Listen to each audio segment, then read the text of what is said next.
दोस्तों SSC CGL का हम पेपर कर रहे हैं मेंस का। ये 16 नवंबर 2020 में आया हुआ था। सीजीएल 2019 का पेपर है ये। और यहाँ पे हमने 50 तक क्वेश्चन करा दिया है, प्लेलिस्ट में आप जाके देख सकते हैं। ये यहाँ से स्टार्ट करेंगे 51 से, है ना। 51 नंबर क्वेश्चन में कहा गया है कि the base of solid right prism of height 10 centimetre. बोल रहा है कि एक सॉलिड राइट प्रिज्म है और जिसका बेस है स्क्वायर। तो स्क्वायर बना लेते हैं एक ऐसे स्क्वायर, और इसको प्रिज्म ऐसे बना लेते हैं, ठीक है। ये हो गया। इसका बेस जो है स्क्वायर है, जो दिख रहा है आपको, जिसका हाइट है 10 सेंटीमीटर, ठीक है। वॉल्यूम है इसका 160। तो 160 इक्वल टू क्या हो गया, वॉल्यूम क्या होता है, एरिया ऑफ बेस जो हो जाएगा ए स्क्वायर इंटू हाइट, यानी कि ए स्क्वायर इंटू 10 इक्वल टू, तो 10 से 10 गया, ए इक्वल टू यहाँ पे 4 आ गया। मतलब बेस का जो साइड है वो 4 सेंटीमीटर आ गया, ठीक है। ये स्क्वायर का साइड। व्हाट इज इस total surface area of the prism. Total surface area निकालने के लिए हम क्या करते हैं, पेरीमीटर ऑफ बेस और हाइट से मल्टीप्लाई कर देते हैं।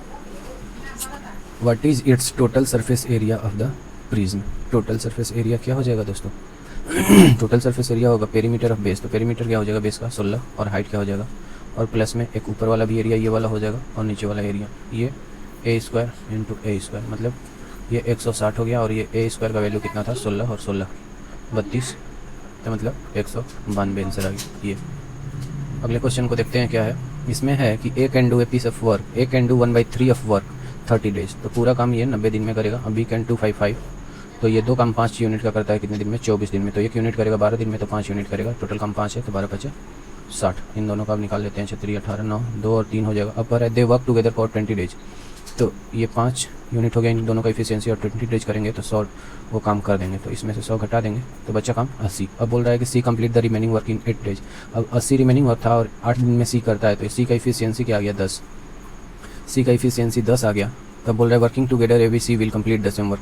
तो ये 2 और 3 5 और 10 15 यूनिट से अगर करेंगे तो पूरा काम 180 था, 180 को कितने दिन में करेंगे, 12 दिन में करेंगे आंसर। अगले क्वेश्चन पे चलते हैं जिसमें गिवन है, अच्छा इसको सिंप्लीफाई करना है। तो मतलब इसको हम क्या कर सकते हैं, पहले ब्रैकेट को सॉल्व करते हैं। तो ब्रैकेट में ये दिख रहा है, पहले इसका वैल्यू क्या हो गया 2, इसका वैल्यू 2 हो गया। तो ये 2 × 6/2 है, ये 2 × 6/2 है। 2 कट गया, मतलब अब इसका वैल्यू 6 आ गया, और 6 मल्टीप्लाई है 4 से। इस टोटल का वैल्यू क्या आ गया 6, और 6 मल्टीप्लाई है 4 से, तो ये है, और अपॉन में 3 है, 3 दूना 6। मतलब इस टोटल का वैल्यू क्या आ गया ब्रैकेट का 1/8 आ गया। और ये मल्टीप्लाई है 12 से, पहले ऑफ का वैल्यू करेंगे मल्टीप्लाई, तो 12 से हो जाएगा। ये 4 दूना 8 यानी कि 3/2 है। तो ये 4 से 3/2 डिवाइड में है, तो 4 मल्टीप्लाइड बाई 2/3 हो जाएगा। मतलब यहाँ से यहाँ तक का वैल्यू क्या आ गया, ये आ गया, यानी कि 8/3 आ गया। अब इसको सोल्व करते हैं, इसको मैं पहले इसको सोल्व करते हैं। तो 2 × 6/8 हो जाएगा। ये 2 चौके 8, ये 2 और ये 3, यानी कि 3/2 माइनस 3/2 आया, और प्लस 3, ठीक है। इसका वैल्यू क्या है, -3/2 प्लस 3, और ये टोटल का वैल्यू क्या है यहाँ पे है, और इसको -3/2 और प्लस 3 कर देते हैं। तो 3 के 9, 8 दूना 16 में से 9 हो गया 7/2 और प्लस 3, 3 दूना 6 7 13/2, 2 छक्का 12 सॉरी यहाँ पे गड़बड़ हो गया, इसको काटिए। ये इन दोनों का करेंगे तो 8 दूना 16 16 16 माइनस 9/6 होगा ना, और प्लस 3, इसका वैल्यू हो गया 9 गया, तो 7/6 और प्लस 3, तो 36 18 और 7 25/6, 6 चौके 24 1/6 आंसर। अगले क्वेश्चन पे चलते हैं, देखते हैं। इसमें कहा गया है what is the area of A triangle form by the graph इतना और इतना, और y = 0। तो पहले ये ग्राफ बना लेते हैं। x 2x अपॉन 5 y = 12 है। इसको क्या करेंगे, 12 से मल्टीप्लाई करेंगे तो x अपॉन 12 से डिवाइड करेंगे तो x/6 और y अपॉन मतलब 12/5 लिख सकते हैं इसको, और इधर 1, ठीक है। तो इसका वैल्यू क्या हो गया x/6, और ये y अपॉन क्या हो जाएगा 5 दूना 10 5 चौके 20 2.4 और प्लस 1। ये हो गया एक इक्वेशन जिससे हम लाइन ड्रॉ कर सकते हैं इसका। और ये है जो इससे हो जाएगा x+3 y/3 = 1। तो इन दोनों से पहले x एक्सिस बना लेते हैं और y एक्सिस। ये x है और ये y है। तो x पे 6 है, ये 6 पहले इसको कर लेते हैं। x पे 3 है, तो यहाँ पे ये 6 है और 3 है, और y पे भी 3 है, ये वाला बना रहे हैं हम। तो यहाँ पे y = 3 और यहाँ पे x = 3। ये इसका ग्राफ है, ये वाला लाइन जो है इसका है, ठीक है।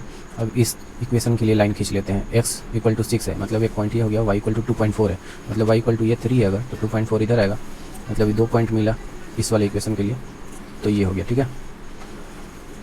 अब बोल रहा है ना कि एक और इक्वेशन है y = 0। तो ये x एक्सिस जो होता है वही y = 0 होता है। तो इन तीनों लाइन से जो ट्रायंगल बनेगा ना उसी का एरिया पूछ रहा है। इन तीनों लाइन से जो ट्रायंगल बनेगा, जैसे y = 0 ये वाला लाइन हो गया, और इस इक्वेशन के लिए, इस वाले इक्वेशन के लिए ये वाला लाइन हो गया, ये वाला, और इस वाले इक्वेशन के लिए ये वाला लाइन हो गया।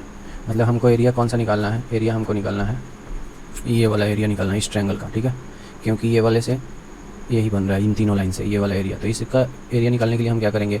1/2 बेस इंटू हाइट करेंगे। तो बेस तो हमको पता है 1/2, ये यहाँ 6 यूनिट था और यहाँ 3 यूनिट था, तो 6 - 3 बेस तो 3 हो गया, और हाइट ये वाला होगा। ये वाला हाइट निकालने के लिए हम क्या करेंगे?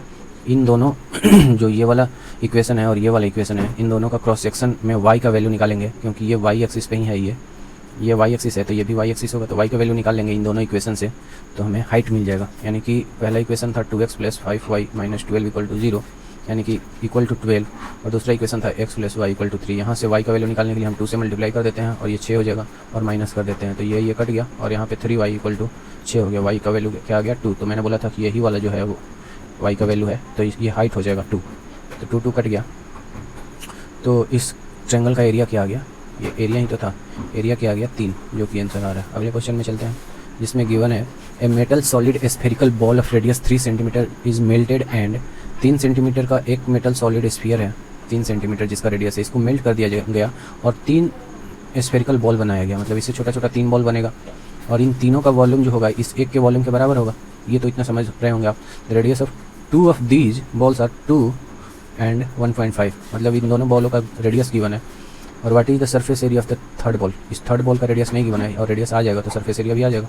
तो पहले वॉल्यूम को इक्वेट करते हैं, तो इसका वॉल्यूम हो जाएगा 4/3 पाई r क्यूब, तो 3 का क्यूब, और इसका क्या हो जाएगा 4/3 पाई 2 का क्यूब, और प्लस 4/3 पाई 1.5 का क्यूब, और प्लस इसका तो हो जाएगा 4/3 पाई r निकालना ही है तो r क्यूब हो जाएगा 4/3 और पाई, 4/3 और पाई, 4/3 और पाई कॉमन ले लेंगे इन तीनों में से, और इससे काट देंगे। तो इधर हो गया 27, और ये हो गया 8, और ये हो गया 1.5 होता है 15 का क्यूब क्या होता है 3375, तो 3375 है ना, 3 डिजिट के बाद इधर पॉइंट लग जाएगा, और प्लस r क्यूब है। यहाँ से r क्यूब का वैल्यू क्या आ जाएगा? 8 3 11, 8 3 11 3 7 5, माइनस कर देंगे 27 में से, तो इधर 0 0, तो 375, ये 625 हो जाएगा, इधर 6 में से गया 5, और ये 15 625, ये 15 625 आया आर क्यूब का वैल्यू। तो 15 625 25 का क्यूब होता है दोस्तों, तो ये 2.5 आ गया आर का वैल्यू। यानी कि छोटे वाला ये रेडियस क्या था 2 इसका रेडियस क्या था 2.5, और इसका total what is the surface area of the third ball? Surface area इसका क्या हो जाएगा? इसका सरफेस एरिया हो जाएगा 4 पाई r², तो पाई में ही वैल्यू आया है तो 4 और पाई, और r का वैल्यू क्या है 2.5 2.5 25 25 625 होता है, तो ये 6 चौके 24 25 पाई हो जाएगा। ठीक है, बस आंसर आ रहा है। अगले क्वेश्चन की ओर चलते हैं और इसको देखते हैं क्या है। ये क्वेश्चन में गिवन है कि एक ABC ट्रायंगल है और D and E are the point on side AB on AC। ABC एक ट्रायंगल है A B और C, और D और E एक पॉइंट है, और DE जो है पैरेलल है BC के। ठीक है, दिया है AD = 5 है, और DB = 9 है, और AE = 4 है, और BC = 15.4 है। तो कहा गया है AE = 4, यहाँ पे AE = 4, then the sum of length of DE and EC। DE का लेंथ क्या हो जाएगा? ये वाला और ये वाला निकालना है हमको। तो एक चीज़ आपको पता होगा, जब ये पैरेलल है DE पैरेलल BC है, तो इसको हम लिख सकते हैं AB/AD लिख सकते हैं। मतलब बड़ा वाला ट्रायंगल और छोटा वाला ट्रायंगल जो है सिमिलर होगा, तो AB/AD लिख सकते हैं। उसी तरह हम लिख सकते हैं AC/AE, उसी तरह हम लिख सकते हैं BC/DE। तो इन दोनों को करेंगे तो यहाँ से कुछ निकलेगा। इन दोनों को करते हैं पहले। AB का वैल्यू क्या है? AB का वैल्यू है 9 5 14, और AD का वैल्यू है 5, और AC का वैल्यू x ले लेते हैं। अगर इसको x लेंगे तो AD का वैल्यू क्या, AC का वैल्यू हो जाएगा x और प्लस 4, और AE का वैल्यू है 4। ठीक है, तो यहाँ से हमारा x निकल गया 15 चौका 60, 15 चौका 60 बटा 5, ये तो 3 हो गया ना, 3 चौका 12 = x + 4, तो x का वैल्यू क्या आ गया? यहाँ से 8 आ गया। ठीक है, ये 8 हो गया। ठीक है, ये वाला अब ये 8 आ गया, तो इसको हम पुट कर देते हैं इन दोनों में। तो ये पूरा हो गया। AC क्या हो गया? अब AC क्या हो गया? 8 4 12, और AE क्या हो गया 4, और BC क्या हो गया? BC 15.4 है, और DE हमें फाइंड करना है, तो इसको y ले लेते हैं। ठीक है, तो यहाँ से y आ जाएगा 3 और 3y, y = 15.4/3, तो 3 5 15, 3 5 15 हो गया, तो 0.3 और 5.13 हो गया लगभग, y = 5.13। ठीक है, और ये x y का भी वैल्यू पूछा था, x + y क्या हो जाएगा? 8 5 13.13, 8 5 13.8 और 5 12.7 आ रहा है। कहीं कैलकुलेशन मिस्टेक हो गया। क्या पूछा था क्वेश्चन में? D E and E C, the sum of length of D E and E C. ठीक है, हमने तो ठीक किया। ए बी यहाँ पे क्या था? 9 5 14 था यहाँ पे, देखिए 9 5 14 था, 15 लिया है हमने, तो 14/5 यहाँ पे ही मिस्टेक हो गया, ये पूरा मिस्टेक हो गया। यहाँ पे क्या था?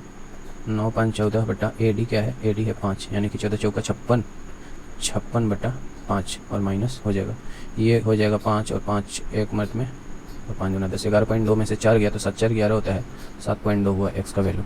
अब इन दोनों को जोड़ेंगे x + y, तो 7.2 और 5.13 क्या हो गया? 3 3 और 7 5 12 अभी भी कुछ गड़बड़ है क्या?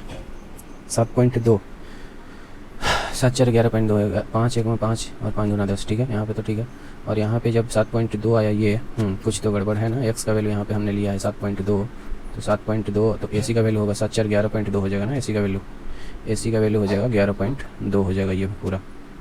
तो यहाँ से आ जाएगा y का वैल्यू, देखते हैं फिर से करते हैं, यहाँ से y का वैल्यू आ जाएगा, क्या हो जाएगा? 15.4 × 4/11.2, तो ये हो जाएगा, ये पॉइंट से पॉइंट गया और ये 4 दूना 8 4 8 32 28 हो गया, 28 28 28 8 2 7 14 7 8 56 6 8 6 48 8 7 56, तो 28 5 140 होता है ना, 140 तो 100 फिर 28 5 40 5.5 आया।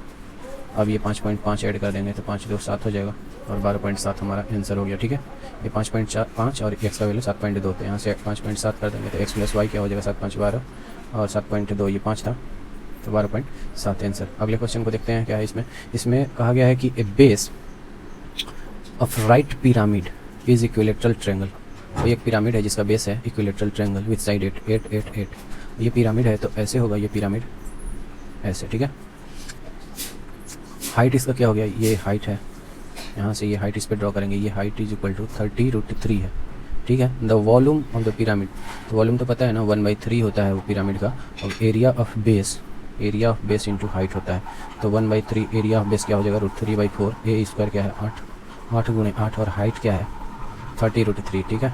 ये √3 और √3 और ये 3 गया, ये 4 दूना 8 8 3 दूना 6 8 6 48 480 आ रहा है। अगले क्वेश्चन पे चलते हैं। ए बी सी और इतना का वैल्यू पूछा है, तो देखिए ए इक्वल टू क्या है? 1/4, बी इक्वल टू 1/3, मतलब इसको डायरेक्ट पुट करते हैं। इसमें ए का वैल्यू क्या हो जाएगा? 1/4 और बी नीचे आएगा, तो मतलब नीचे क्या हो जाएगा? 1/3, तो 3 ऊपर चले जाएगा यानी 3/4। बी क्या है? 1/3 है और सी क्या है? 1/2 है, तो 1 नीचे रहेगा और 2 ऊपर चले जाएगा। सी क्या है? सी है 1/2 और ए क्या है? ए नीचे हो जाएगा 1/4, तो 1 नीचे रहेगा ऊपर 4 चला जाएगा, ठीक है।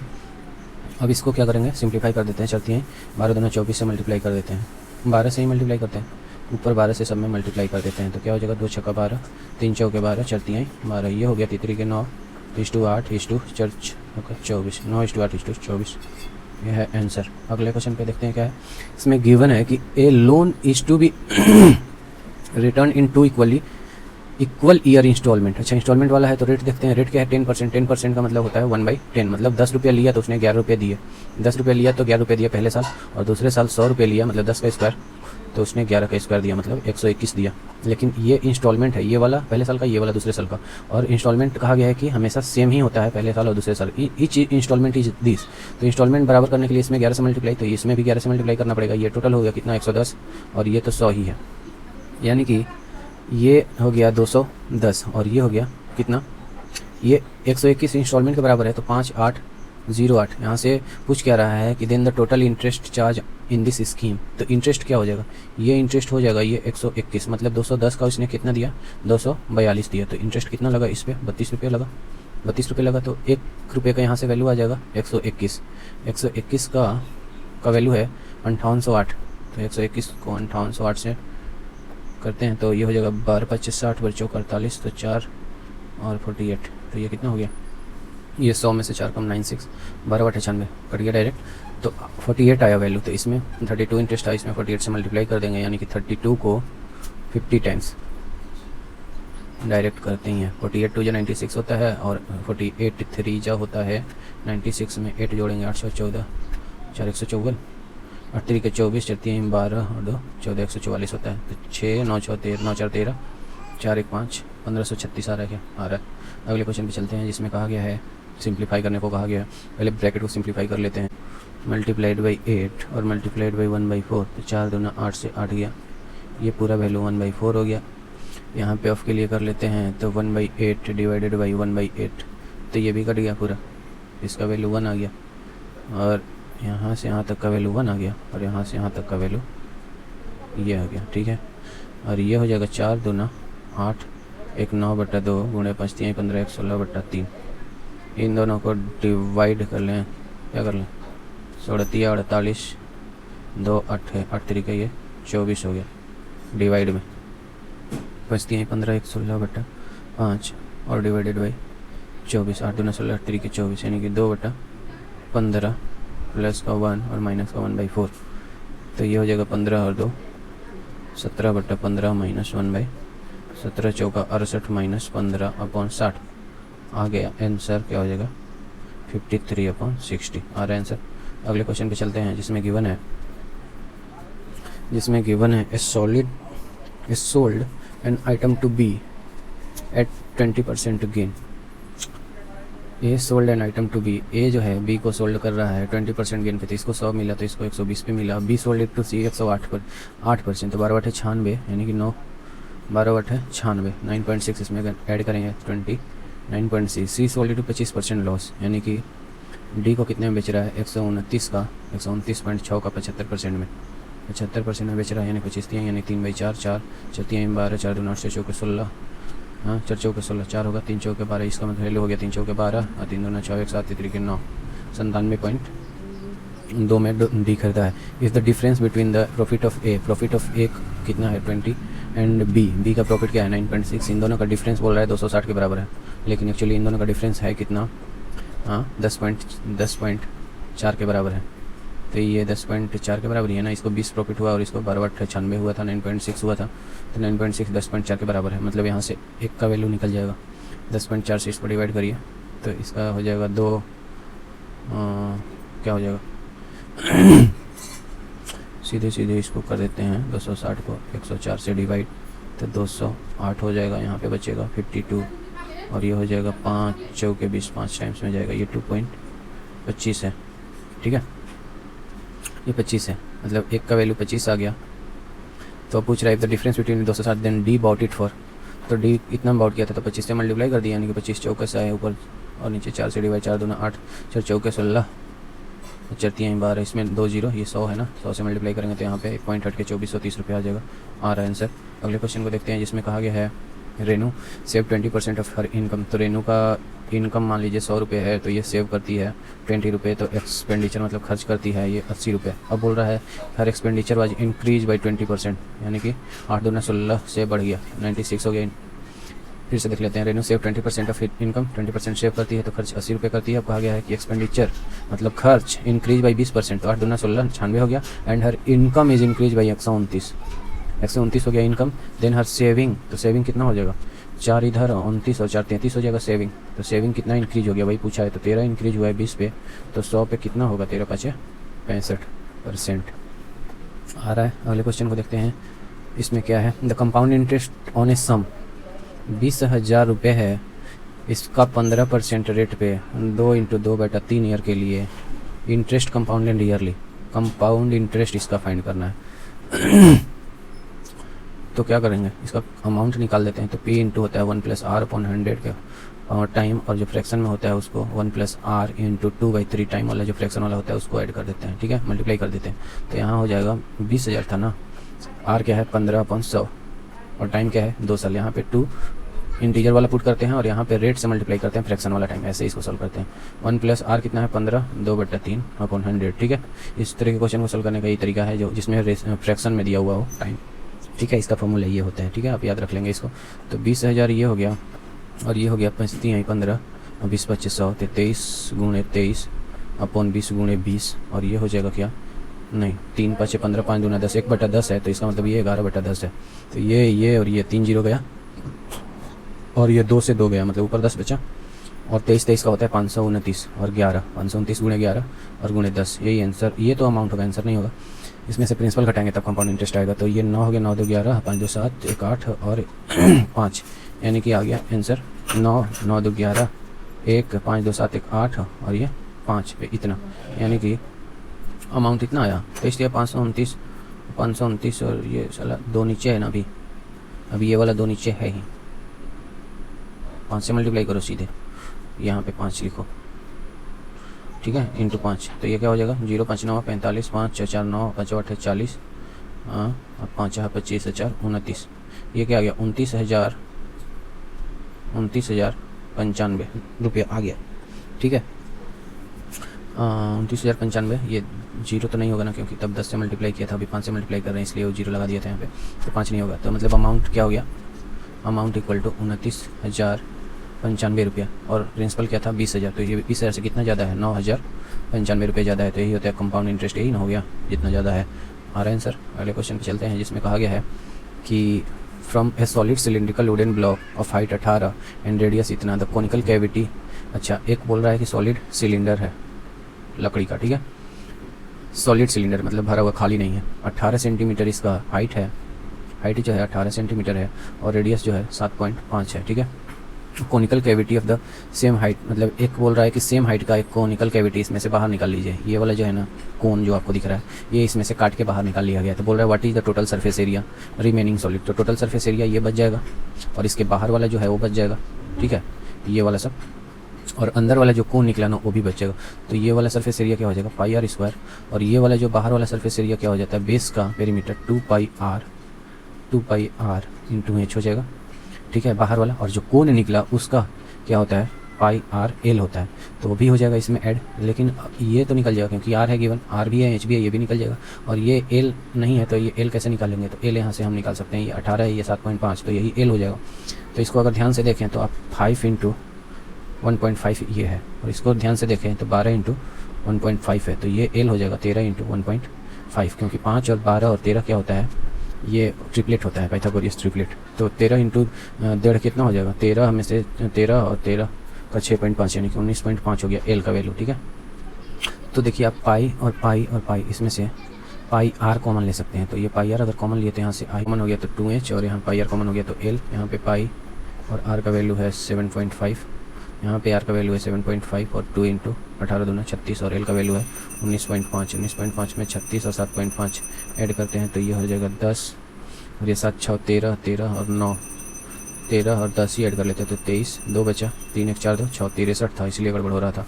63 इंटू 7.5 में 3 से करते हैं, 4 से करते हैं, और 4 से नीचे करते हैं तो ये हो जाएगा 30 इसका वैल्यू, और ये हो जाएगा 4 1 मत में 4 5 20, और 4 दूना 8 और 4 5 20 25, ये हो गया ना 4 15 चौके 60 हो गया, और 4 1 और 4 5 20 हो गया, 4 1 मत में, फिर 2 बचा 23, 4 5 20, फिर 3 बचा, 4 7 28 और 4 5 20, 15.75 है। इसको 3 से मल्टीप्लाई करते हैं तो 5 3 15, 5 7 5 3 15, 3 7 21 1 22, 3 5 15, 3 1 4 आ गया। तो ये एक पॉइंट यहाँ पे आ जाएगा, 2 डिजिट के बाद पॉइंट है, तो ये और पाई इससे मल्टीप्लाई हो जाएगा, यही हो गया आंसर हमारा आ रहा है 472.5। अगले क्वेश्चन की ओर चलते हैं, जिसमें कहा गया है कि the ratio of the radii of 2 cone is 5:6। 2 कोन है और दोनों का रेडियस है, ये 5 है और इसका 6 है। वॉल्यूम जो है of their volume are in the ratio 8:9। Volume का रेशियो 8:9 है इनका। तो रेशियो ऑफ देयर हाइट्स, तो हाइट्स का रेशियो करने के लिए वॉल्यूम का रेशियो क्या है, वॉल्यूम V1/V2 क्या है, पहले ये देख लेते हैं। 8/9 है, और V1 क्या होता है, R इंटू H होता है, जो भी 1/3 पाई जो है वो तो कट ही जाएगा, तो R इंटू H, मतलब ये क्या हो गया, ऊपर वाला 5 इंटू H1 और नीचे वाला 6 इंटू H2, ठीक है। तो इन दोनों को इक्वेट कर देते हैं, तो ये क्या हो जाएगा, H1/H2 पूछा है ना, H1/H2 इक्वल टू क्या हो जाएगा, 8 × 6 बटा 9 × 5 ठीक है, 8:9 है। तो the ratio of height is, तो ये हो जाएगा ये 3 6 का 36 और 9 चौका 36 दे जाएगा, ये हो जाएगा 8 चौका 32/25 आ रहा है आंसर। अगले क्वेश्चन पे चलते हैं, जिसमें कहा गया है कि x be the list number which when subtracted from इतना परफेक्ट स्क्वायर, ये नंबर हो जाएगा अगर x इसमें से घटाएंगे तो पहले इसी को करते हैं, स्क्वायर रूट निकालते हैं इसका। इधर 2 और इधर 2 पेयर लगा देते हैं, तो 1 और 1, यहाँ पे 1 हो गया, ये 1 तो 0 बचा, ऊपर से 4 और ये यहाँ से 2 बचा, कुछ 2 बचा तो ये नहीं जाएगा 4, एक भी लिखेंगे तो 21 हो रहा है, तो यहाँ पे 0 लगाते हैं और यहाँ पे 0 और यहाँ पे 2 4 लगा देते हैं, तो यहाँ हो जाएगा 2 2 4, हाँ 2 से तो 404 हो जाएगा, यानी कि शेषफल आ रहा है 20, इसको घटा देंगे इसमें से, तो 10 424 में से 20 घटाएंगे तो 10 400, ये तो 2 का 102 का 10 404 आ गया, ठीक है। तो ये 102 का स्क्वायर है, लेकिन घटाया कितना हमने x, और यही बोल रहा था कि x को घटाने पे ये परफेक्ट स्क्वायर बन जाएगा, यानी कि x का वैल्यू 20 हो गया। तो what is the least number by which x should be multiplied to get perfect square. तो 20 को किससे मल्टीप्लाई करें ये परफेक्ट स्क्वायर हो जाएगा, तो 5 से मल्टीप्लाई करेंगे तो 100 हो जाएगा, जो परफेक्ट स्क्वायर हो जाएगा, तो 5 आंसर हो गया।